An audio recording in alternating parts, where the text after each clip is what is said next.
Well, in this video, we're asked to find x. So we need to find the distance there. That's our hypotenuse.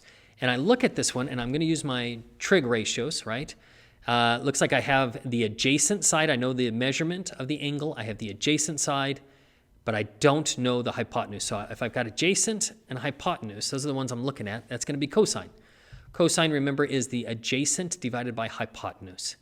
Okay, so I go cosine of 28 degrees is equal to 9 divided by x.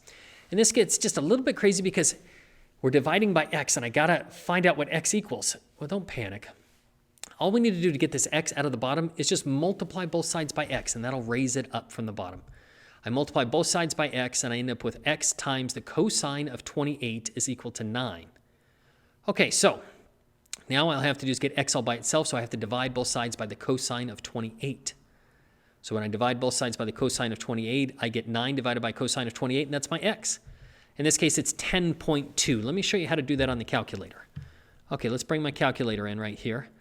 And I'm going to type it in just like I see it. So control division gives me that fraction sign.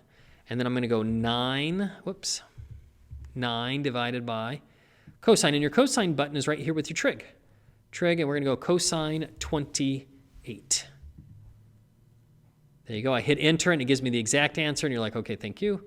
Can I get the approximate answer? So I hit control, enter, and that will give me 10.19. And this was asked to round it to the nearest tenth.